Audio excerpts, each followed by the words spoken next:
শপিংটা এখনো শেষ হয়নি বা শেষ হচ্ছেও না। রেগুলার বাজারে যাচ্ছি আর কেনাকাটা হচ্ছে। তাড়াতাড়ি গেছি, রান্না বাড়া করে এই যে সবাই বাজার থেকে এসে চান্দান করে বসেছি।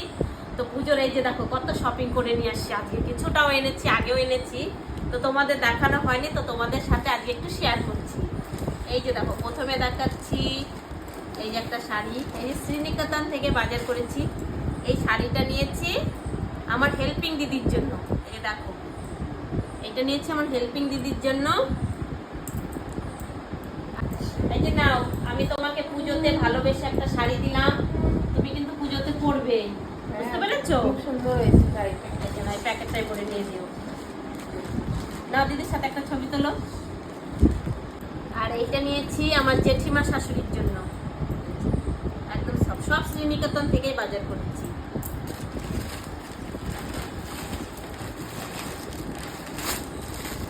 আর এই যে শাড়িটা নিয়েছি আমার শাশুড়ি মার জন্য, একদম সব। আমার শাশুড়ি মা একটু সফট পরতে খুব পছন্দ করে, একদম সফট শাড়ি নিয়েছি। আর এইটা নিয়েছি আর কাকিমার জন্য, কাকিমা শাশুড়ির জন্য। এই যে দেখো, খুলে দেখাচ্ছি না, যেভাবে দেখলাম সবগুলো শাড়ি আমার কাছে খুব পছন্দ।